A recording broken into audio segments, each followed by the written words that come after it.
The call beyond silence. The distress signal came from the far edge of the Orion Arm, an expanse so barren and forgotten it had no formal designation on most star charts.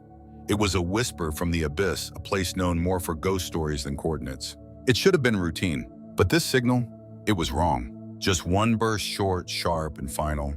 No follow-up, no beacon pulses, no automated ping, just silence. The kind of silence that made your bones ache. The Galactic Coalition had protocols: survey team, medical kits, diplomatic corps. Procedure, safe, predictable. But not a single ship volunteered, because the transmission originated from a place with a name that even Nav AIs whispered with caution: the Abyssal Rift. It was legend among starfarers, a region where ships disappeared and their signals turned to static, a graveyard of steel and ghost circuits, a place that listened but never spoke. So naturally they called the humans. The UEG Resolute dropped out of FTL just beyond the edge of the rift. Her dark hull shimmered with the residual heat of superlight travel her engines, whispering like dying gods as they cooled. Captain Elias Cade stood at the forward viewport, eyes narrowed against the endless dark arms crossed a silent statue carved in war. The bridge was quiet, but a live death world or quiet. The kind born of hard men and harder women who'd seen things that would drive lesser species mad. Status Cade asked, voice as steel-edged as the ship around him. Lieutenant Marquez answered without turning. Her fingers danced across the holographic panels like a concert pianist playing a requiem. Signal came from a shattered moon. 200 clicks from here. No follow-up, no response to hails. Scans, fuzzy, the rifts distorting everything. Life signs, she shook her head. Nothing conclusive, we'll have to get closer. Cade exhaled through his nose. Of course. The rift was no ordinary void. It was old. Older than the Coalition. Older than any known empire. Some said it predated light itself. He tapped his comms. Squad 1, gear up. We're going in. 15 minutes later, boots hit the dust. Black ash hissed underfoot as the boarding party landed on the moon's broken surface. The atmosphere was thin, nearly non-existent, but filtered enough for suit mics to pick up the eerie crunch of bone-dry dust beneath armored boots. Sergeant Locke led the point. His armor was scuffed, his voice a rasp born from 10 campaigns and a near-death experience on Titan's Fall. Behind him, Corporal Davis swept a scanner side to side. The remains of a ship, massive, shattered torn, jutted from the moon's surface, like the ribs of a dead Titan. Bulkheads were twisted. Steel looked melted from the inside out. Davis crouched beside a gash in the hull. These aren't impact marks, he murmured, running a gloved finger along the serrated edges. Something ripped through this, from within. A moment passed, then, biosigns, Locke muttered, faint inside the wreckage. Cade's voice crackled through the comms. Proceed with caution. The team advanced, rifles up. Helmets filtered toxins, but nothing filtered the weight pressing down on them. Then the whispering began. It was faint, barely a tickle on the edge of hearing. Not language, not even sound. More like intent. Something was in the dark. Contact, Davis barked, rifle snapping to his shoulder. But there was nothing. Just movement. Shadows that slithered like liquid darkness. No form, no mass. Just eyes, too many, too still, too patient. Then it hit. From the void came a force that defied physics. Davis screamed, a gurgled shout that cut short as a limb, made of writhing black, struck him. He flew, hit a bulkhead, dropped. His rifle clattered beside him. Open fire, Locke bellowed. The corridor erupted in light and thunder. Plasma licked the dark. Muzzle flares revealed glimpses, shifting metal jagged limbs, mouths in all the wrong places. And then it stopped. The thing melted back into the shadows watching. Marquez's voice cut in, picking up more movement, multiple contacts. They're all around you. Locke swore, understood. We're coming out hot. As they dragged Davis's broken body back to the extraction point, the whispers grew louder. They weren't alone, and whatever was out there had been waiting for them. Echoes of the moon. The Resolute shuttle descended like a blade through black air. Its landing thrusters kicked up spirals of ash, casting ghostly swirls across the surface of the shattered moon. Locke's squad moved quickly, forming a tight perimeter as the last man stepped off the ramp, dragging Corporal Davis's limp body with him. He was breathing, barely. Ribs shattered, internal bleeding helmet cracked down the center like a broken egg. Whatever hit him hadn't just tried to kill, it had tried to crack him open. The shuttle door hissed shut behind them, locking out the void. Above the moon loomed like a cracked skull fractured by forces unknown. Its orbit around the Abyssal Rift was decaying slowly, being devoured by the gravitational sickness emanating from the rift's core. Inside the wreckage, it was worse. Rust coated everything. Every corridor twisted unnaturally as if melted and reformed into new angles that didn't make sense. Locke's helmet sensors flickered with false positives, like the ship itself was still alive, twitching with ghost code and dying circuits. They found more bodies, but not intact. Some were split clean in half. Others had no heads, but no burn marks either. One looked peeled. Private Holt gagged in his suit. "This isn't piracy," he said. No, Locke growled. "This is a message." At the end of the corridor, they found what sent it. A console still blinking, still powered. That's when Davis moved. He jerked upward on the shuttle gurney, eyes wide, too wide, and screamed a single broken phrase. "You should not have come." The words weren't his. They weren't even words. Not truly. The squad felt them in their teeth, in their spine, like the sound of bone cracking under pressure, except inside the mind. Davis collapsed. The lights flickered, and every console aboard the wreck lit up. Captain Marquez's voice rang from the bridge. "We've got something coming from Davis's suit cam. His HUD is projecting glyphs, symbols. God, they're rewriting our systems." Cade spun from the viewport. "What the hell does that mean?" "They're alive, sir. The symbols. They're rewriting our ship's logs, erasing the distress signal." As she spoke, the holoscreen in front of her blinked out, then rebooted with nothing but static and a time code. 019. Like nothing had ever happened. Like they'd never come here. On the moon, the squad froze. Locke heard it again. The whispers. Not over comms, not over any signal. They were in his head. He turned slowly, just in time to see Holt lurch forward, his eyes rolling back as something reached from the shadowed vent above. A limb not mechanical, not organic, both. Smooth and rippling, semi-liquid, metallic and alive. It pierced Holt's chest clean through his armor, like it was paper. Locke fired before his brain even caught up. So did the others. Red plasma and railgun fire lit the corridor like a war zone. For a moment, the shadows shrieked, not in pain, but as if startled. Like a predator finally realizing the prey had teeth. The thing reeled, then disappeared, dragged Holt's body back into the vent with a sound like wet meat sliding down steel. "Fall back!" Locke roared, hauling Davis again. They moved fast, no time for tactics. This was survival. The corridors groaned like something ancient had stirred. The gravity fluctuated. The metal beneath their boots rippled as if breathing. Then as they neared the shuttle, the moon itself shook. A section of the ground broke open and something reached from beneath. A hand, if it could be called, that black, twisted, covered in barbed plating, snared Private Roar by the leg. He screamed and vanished, pulled straight through the rock. No blood, just silence. Then, laughter. Not real, not echoing off the hull. Laughter inside their minds. On the bridge, Cade's hands were clenched around the railing as the squad returned in pieces. Davis was barely alive. Roar gone. Holt gone. Marquez looked pale. "Sir, I think we were invited here." Cade turned sharply. "Invited." She nodded, tapping her console. "Whatever this thing is, it wiped the records, rewrote the black box. The distress call never happened. But someone wanted us to come." Cade stared through the viewport at the rift beyond. A vast coiling shadow across the stars. It looked like a wound in the universe. "No one sends a call like that unless they want an answer," he said. Sir Locke's voice came through the comm, ragged, breathless. "We've got a problem." "What now?" "Davis. He's awake." In medbay, Davis lay still, but his eyes were wrong. The whites were pitch black. His pupils glowed with sickly amber light. Monitors blared. The lights dimmed. One of the medtechs stepped close, too close. Davis opened his mouth and something else spoke through him. "You answered. Now you must finish it." Every screen in the room exploded in static. Symbols appeared alive, shifting when you tried to read them, burning into the eyes like brands of madness. Davis convulsed. Medtechs tried to restrain him, but he tossed them like toys. Then just as quickly, he collapsed, unconscious. Still, the symbols vanished, but everyone in the room felt it. Something had come aboard with them. Voices in the dark. The Resolute was no longer obeying its crew. It began with small things, slight course drift, inertial dampeners, flickering lights, dimming on decks without orders. Then it escalated. Navigation locked, manual override ignored. FTL coordinates scrambled themselves, and the engines ignited. Marquez slammed her hands on the console. Captain course correction initiated. Cade didn't blink. By who? Not us. Destination. Marquez hesitated. Abyssal Rift. Silence. Cold. Absolute. Cade's voice dropped. Shut it down. Already tried. Every command's being blocked. "Sir, we're being pulled back." The bridge fell still, save for the hum of thrusters surging to full burn. They weren't flying into the rift. They were being dragged. In medbay, Davis sat upright. No one had helped him.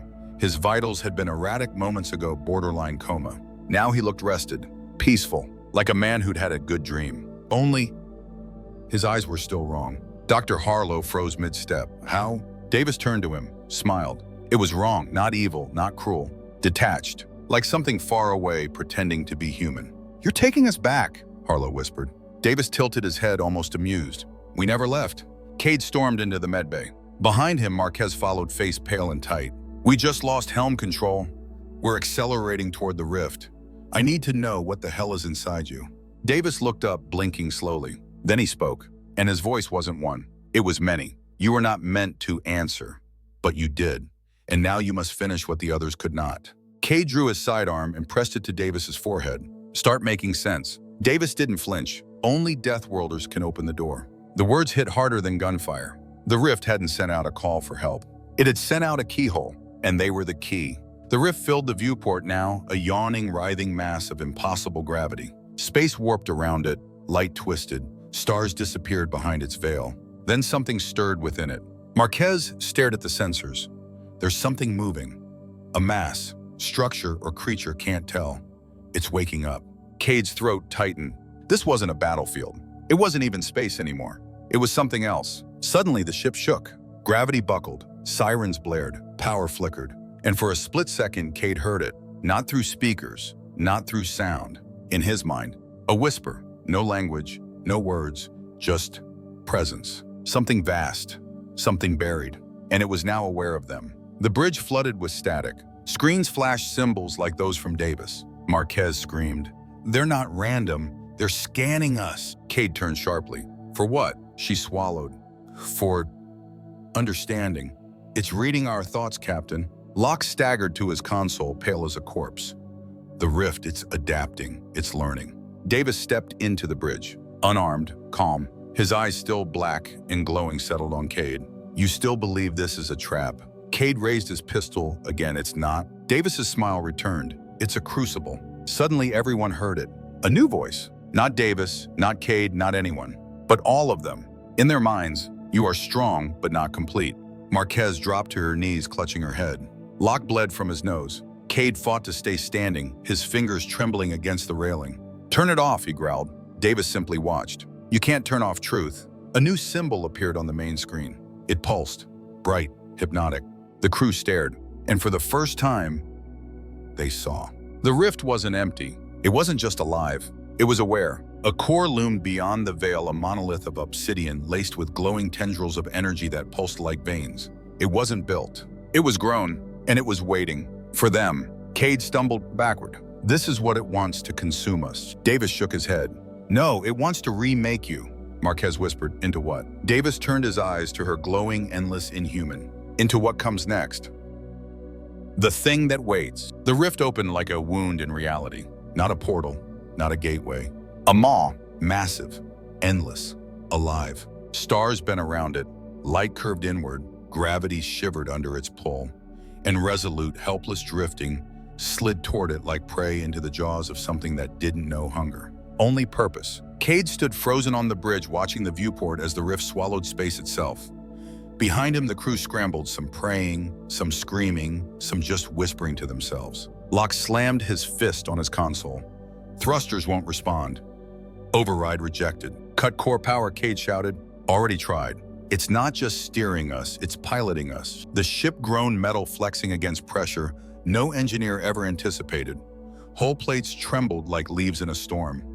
Somewhere deep in the bowels of the ship, a warning klaxon wailed. But it was already too late. They had crossed the event horizon. There was no way out. The rift was not empty. It was a labyrinth. Obsidian structures larger than planets drifted in silent orbit around a core, a central monolith pulsing with a slow, sickly light. It wasn't architecture. It wasn't machinery. It was something in between, grown from nightmares and stitched with the remains of extinct stars. Veins of light throbbed through its surface, a heartbeat. And the moment Resolute crossed its threshold, the thing in the center began to respond. The monolith moved. A new wave of whispers crawled across the crew's minds. Not words, images, memories. Wars that predated creation. They saw planets crack apart like glass, civilizations torn from history, warriors twisted into beasts, ancient empires burning beneath skies filled with untranslatable symbols. And at the heart of it, the rift itself, not as a weapon, not even as a prison, but as a forge. Cade staggered back from the console, breast shallow, heart pounding. It's not trying to kill us. Marquez looked up, eyes wide.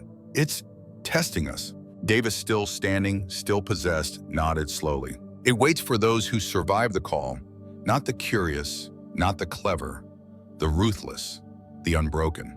Cade turned on him. Why us? Davis tilted his head. Because only Death Worlders don't run. A tremor ran through the ship, not from impact, from contact. Every console lit up again, symbols racing across them like wildfire, impossible to read, impossible to forget. The crew groaned as a pressure built inside their skulls, behind their eyes, inside their souls. The rift was not asking questions. It was scanning, reading, measuring, and deciding. Then without warning, the bridge vanished. Cade was no longer aboard the Resolute. He stood alone, weightless, surrounded by stars that bled into each other, drifting in a reality that didn't quite follow physics. Shapes twisted through the void around him. Figures, half men, half something else. Their armor fused with their flesh. Their eyes burned with ancient light. Weapons grew from their limbs. He saw war, not like anything he'd ever fought. It wasn't tactics or terrain. It was existential, the kind of war that left scars in time itself. And at the center of it, the same monolith, silent, patient, feeding. A voice older than stars spoke inside him. You are strong, but you are not complete. Then he was back. The bridge returned. The crew collapsed, some weeping, some hyperventilating. Locke dry heaved into his helmet. Marquez leaned on her console like a shipwrecked survivor. Davis remained standing, silent, waiting. Cade steadied himself, fists clenched. Those were memories. Davis nodded. The first war. What war? The war before language, before time, before your stars. And what does this thing want from us now? Davis's voice was quiet. It wants to make you part of it. Silence, cold, final. Then Marquez's console sparked. Captain, she breathed. It's initiating something. Systems are unlocking. It's preparing us. Preparing us for what? Locke checked his display. Power is being rerouted to the engines, but we're not flying away. It's burning everything inward. Cade's voice dropped. It's forging the ship. Davis smiled. It is offering. Cade turned slowly, heart pounding. You want me to accept? Davis didn't answer with words. Instead, the monolith pulsed once more, an open question. Not a threat, not a command, an invitation. And Cade knew this was the line. Say yes, and gain something beyond comprehension. Say no, and risk everything. Forge of the Forgotten. The monolith pulsed. Once, twice. Each throb echoed through Cade's chest like a second heartbeat that didn't belong to him. Across the bridge, no one moved. Even the ship itself seemed to be holding its breath. Cade felt it, the rift pressing in, not with the brute force, but with gravity of choice. It wasn't killing them. It was asking. A trade, understanding in exchange for surrender. Power in exchange for humanity. Captain Marquez said, voice a dry whisper, it's waiting for you. Davis's voice, no longer his own, followed. It has judged you worthy. Cade stared at the monolith beyond the viewport, shifting, breathing, its veins of energy pulsing like an exposed nervous system. He clenched his jaw. Worthy of what? To be remade. Cade felt something shift inside him. He wasn't sure if it was in his mind or his blood, but it was real. A pressure, a question, not in words, in essence. Do you wish to become more? It wasn't seduction, it wasn't threat. It was something older. A forge did not promise paradise. A forge only promised fire. The world blinked. Cade was no longer on the bridge. He stood in darkness. Not the empty kind, but one filled with intent. Shadows moved. Shapes half-formed glided past. Warriors of forgotten wars twisted by eons, shaped by will and pain. They didn't speak. They waited. Cade looked down at himself. He wasn't in his uniform anymore. He was bare, not naked, stripped, of title, of past, of flesh. Only will remained. Then it came. A voice that wasn't sound. A presence that had watched stars form and die. You believe you are strong, but strength is not enough. The darkness pulsed, and Cade felt it. Power. It rushed into his veins, cold and bright. Memories not his own. Battles fought beyond galaxies. Weapons made from stars. Blood that boiled but would not die. To survive what comes, you must become what is needed. Then came the final offer. Let go. Cade's knees buckled. Images slammed into his mind, visions of himself reforged. Taller, Colder, eyes burning with rift light, body fused with armor that breathed and bled. No fear, no pain, no doubt. Only clarity, only purpose. He would lead not as a man, but as a construct of war. He saw what came next. Humanity uplifted, Deathworlders reborn. An army that even time itself would fear. And at its heart, him, the first, the example. It would be so easy. Just say yes, and it would all stop hurting. But then he remembered. Marquez, her hands trembling but never turning away. Locke, bleeding, sweating but standing his post. The crew, not warriors by birth but fighters by will. They weren't perfect. They were human. And they followed him because he never let anything take that from them. Cade stood, straightened his back, faced the rift. No, the pulse stopped. The darkness reeled. Something screamed not in rage but in disbelief. You refuse the gift. I refuse the leash. You are unworthy. I'm free. The bridge snapped back into place. Cade staggered, sweat dripping, breath ragged, but his eyes were clear. Davis stared at him. Something behind those blackened eyes had changed. You denied it, the voice said. Yes, then you've doomed yourself. Maybe, Cade said, raising his pistol again. But I did it on my own terms. The monolith pulsed again, but now it was different. Faster, erratic. The veins of rift light brightened, flared, then fractured. Marquez gasped. Captain, it's destabilizing. The whole structure's reacting. You broke the cycle. Locke shouted, gravity surge. We're being pulled deeper toward the core. Cade spun to the console.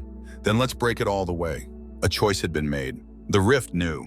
It could not convert Cade, so it would consume him. But Deathworlders don't kneel. They fight.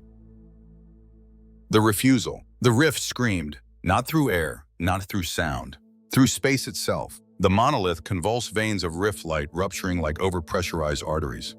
Darkness bled out into space, thick, heavy, sentient. The forge had been denied. Now it would destroy. Resolute shuddered as the first wave hit. The inertial dampeners failed. The ship lurched sideways, throwing crew to the floor. Sparks rained from ceiling panels. Gravity inverted for half a second, enough to dislocate shoulders and shatter screens. Brace, Cade roared, grabbing onto the railing. Locke was already screaming over the intercom. She's coming apart, Sir Hull stress at 180%. If we don't get out now, we do, Cade snapped, or we die here. Marquez's hands flew across her console. Captain, I can reroute emergency core power, overload the engines. It'll burn them out, but might push us free. Cade didn't hesitate. Do it. Locke cursed. You're talking about turning the engines into a bomb. Exactly. The ship wasn't going to escape this by flying. They'd have to punch through. Davis remained still at the center of the bridge. His eyes were no longer glowing. Now they were dim. But Cade saw something else in them. Fear. Whatever had lived inside him was scared. The rift had failed to convert its chosen key.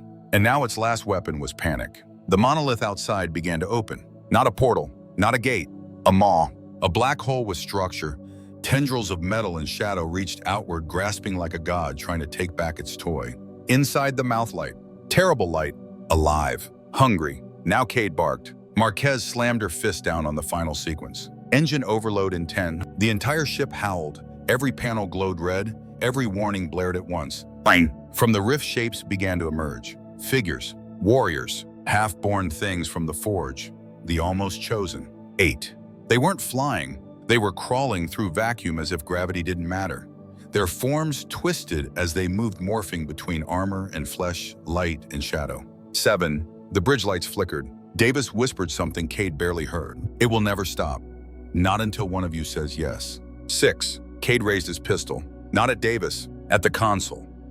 He looked at his crew, bruised, bleeding, terrified. Still standing, still human. Bam!